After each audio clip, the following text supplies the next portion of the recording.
Hello and welcome back to Northwest Craftsman. The other day I was going through the lumber store and I found this. The piece of wood that I was trying to get had all of these defects across the surface, both rough grain, bad finish, coarse edges, and that's not something that I want in my final product. So that begs the question, what can I do about this piece of wood and what can I do to finish that surface so that it looks like something nice that I'd actually want to have on any one of my pieces? Well, the answer is you need a plane. There's two types of planes. One is a mechanical plane where you can actually send entire pieces of wood through it all at once, and the other one is a hand plane. So similar to your chisels, it uses a sharpened metal edge and your hand power and your human power to help scrape that entire surface clean so you get a nice pristine finish across that face. In today's episode, we're going to talk about how to initialize your plane, and then we're also going to look at the anatomy of the hand plane and just anything else that you might need to know about getting started. Okay, first things first. I chose to get the number 4 Stanley Plane, and the number 4 just refers to the model number. You also have a number 12 that I know about, which is a jack plane, and then you've also got a lot of other smaller planes. Now, the number 12 jack plane is pretty large, and it's used primarily for flattening boards, and that's supposed to be its overall purpose, is just large-scale flattening of boards. The number 4 is meant for kind of general purpose, so flattening in a gross sense, but then also doing some detail work. And then you've got a lot of other planes that are really small, and those are used for a lot of fine details that you want to try and get on your final work pieces. So starting off with the anatomy of the hand plane, this is not exactly how it came packaged. I had already taken it out and taken a look at it, but it comes in a bag which helps to keep this whole thing sealed. And Stanley says that they do that because the body is made out of cast iron, and if it's exposed to the elements for too long, you can actually get some rusting and pitting and an overall corrosion of the hand plane itself. So one of the things that we'll talk about later is how do you actually maintain your hand plane, not just for sharpness, but to make sure that the surface stays finished the way that you want. So as I said, this is the main body of the plane, and it's usually one solid piece of cast iron because cast iron is both heavy and it's easy to keep a nice flat surface and square surface across both of those. On the back side here, you've got the heel, front edge, you've got the toe, you've got the handle, which is literally just the handle, and then you've got the front knob. Now, inside of the mechanics of the plane, you've got your lever cap right here, and this helps to keep everything pushed down nice and tight. And then on the inside here, you have your cap iron itself. Now, the cap iron, which I'm not sure if you can see it very well, but right in here, you've got that cap iron. It comes down towards the front edge of the blade, and it's used to help get your shavings up and out of the way so that it doesn't jam up inside of your mechanism.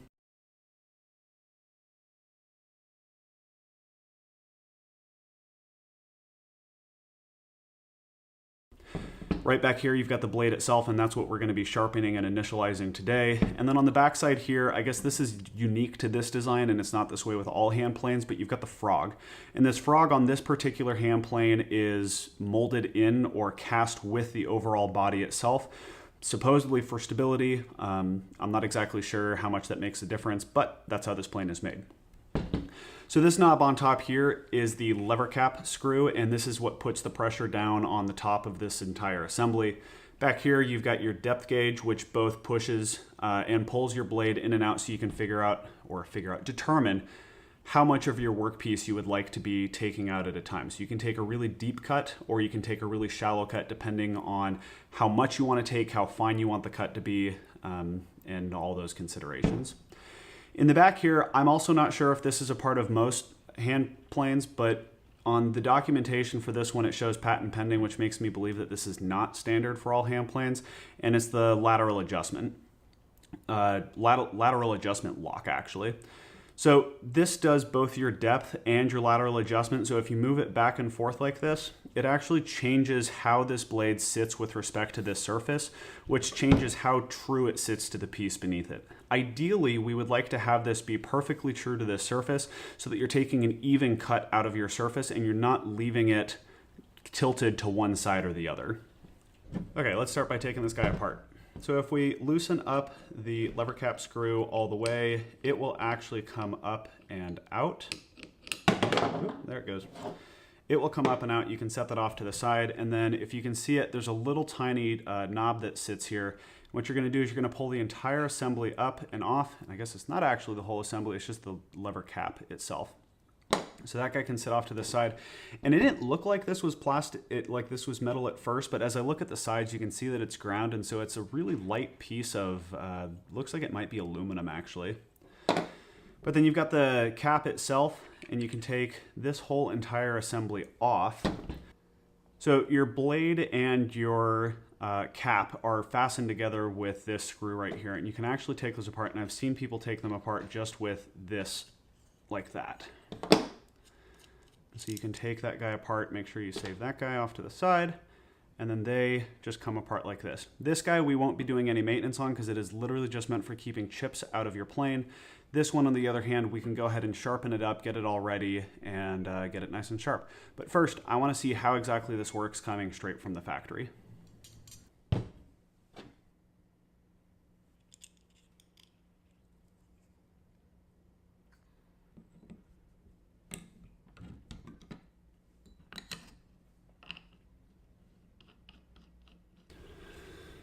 So here's the test piece of wood that I'm going to be using. You can see up here that the surface is just not nice. You've got a little bit of marking from the manufacturing process. Here at the end is just all sorts of torn up because it's been mishandled. And I want to see what the plane is going to do coming from the factory. Now, there's going to be a hair of adjustment that I'm doing to make sure that my blade is actually flat with respect to the body of the plane itself, and so I'm going to do a little bit of that adjustment at the same time. But here's nothing.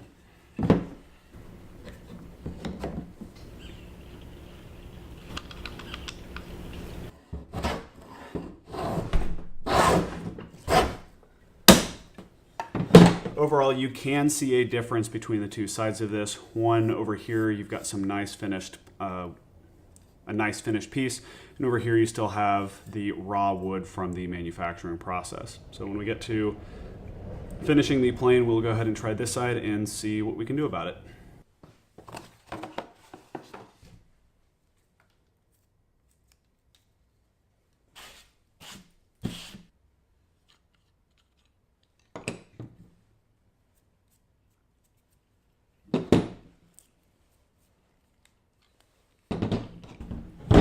So to sharpen our chisel, we're going to do, sharpen our chisel, that's what I was about to reference.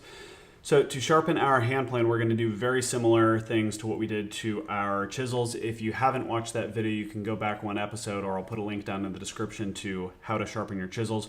But we're going to follow exactly the same process by getting this side flat and then sharpening this side. And then once those two are sharp with each other, we should have a nice sharp surface across here. So that's going to go through, and we're going to start with rough grit sandpaper. I'll go ahead and put the grits on screen. Rough grit sandpaper all the way up to fine grit sandpaper, and then we'll go ahead and finish it off with a leather strop to get it nice and polished clean. But for now, enjoy.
Okay, so as you guys could tell, it looks like I actually have a little bit of hollow in the front side of my blade. And that's going to take a little bit more work, and I think I'm probably going to need to upgrade to my diamond plates. I don't have any diamond plates yet, but that's the upgraded version of what you can do with the sandpaper.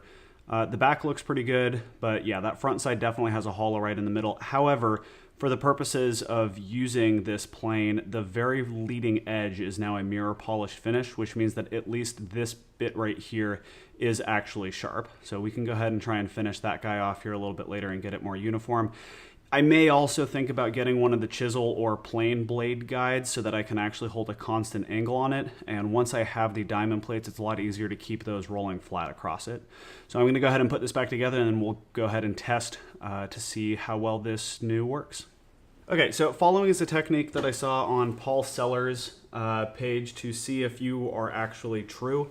And by true, I mean, is the blade lined up and flat with the bottom of your plane body?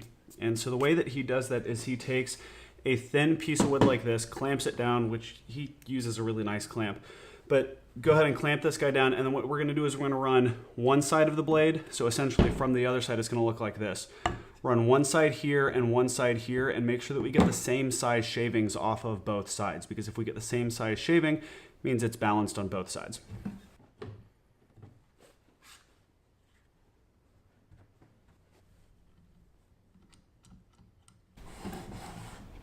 Okay, so we're gonna start off and just try to get a shaving. Okay, so there's something, and here's about the shaving we're looking at. So let's go ahead and try the other side. Nothing.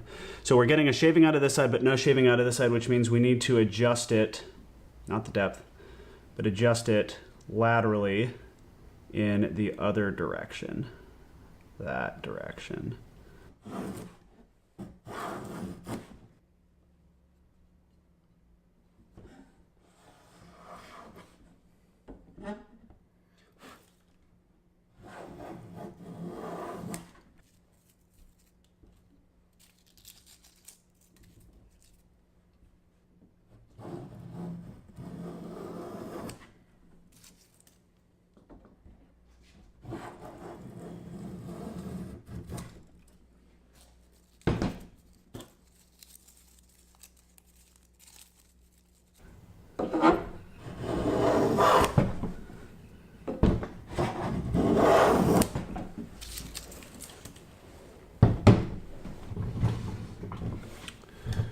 Okay, so we're gonna call that good enough for now, because I'm not really doing fine-tune precision work, and by the time I end up getting this aligned, I'm probably gonna have to resharpen it with how much I'm testing it right now.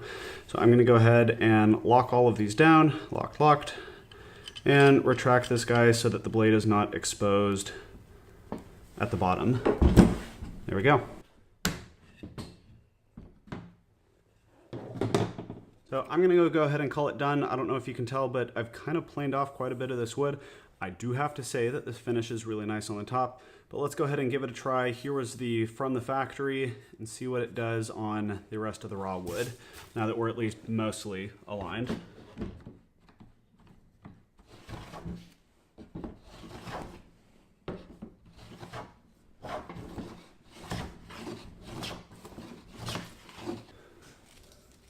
Well, the surface finish looks pretty nice, and I'm able to get some beautifully thin shavings on here, although you can tell that one side is still cutting a hair thicker than the other. So I'm gonna go ahead and continue adjusting this on my own time and see what I can get it to do.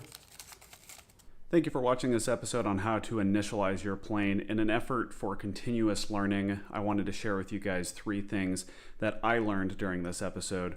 One is the granite block or flat top and sandpaper method for sharpening. It works decently well the first time when you get the Windex on there or the window cleaner on there, but then the second time that you go back to your sandpaper, even though it has enough grit, the sandpaper starts to bow up a little bit, and so it starts rounding out the corners of your tool. So on my plane, I can actually see the corners are less sharp, because in front, when I'm trying to move the plane and sharpen the plane, it kind of hits the corners before it actually gets to the primary face.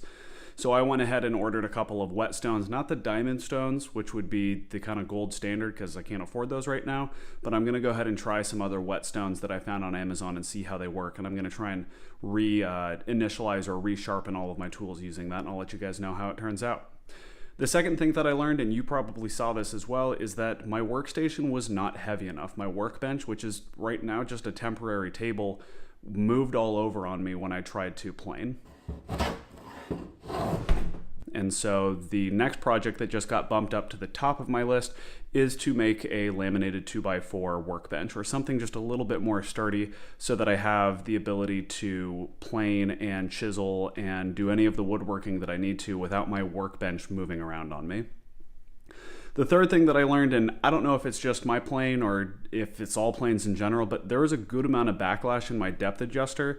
And so when I try to go forward to adjust the depth down so it takes a heavier cut, it took like 6 full revolutions before I sucked up all the backlash, and then I'd have to go 6 full revolutions back before I started taking it out. And maybe I just need a little bit more practice, and I'll keep you guys posted on how it goes, and maybe it just takes a little bit of practice with this particular plane. But as I was looking through the documentation more for this plane, it did appear that they have a new-ish design for this plane that's trying to do something different than a traditional plane does. So I'll keep you guys posted on how that works, and if I need to get a different plane, I'll let you guys know, and I'll let you know how it works. Well, thank you for joining me today. I appreciate it. If you enjoyed this content, please feel free to subscribe and also follow us on Instagram at Northwest Craftsman. Thank you very much. Have a great day.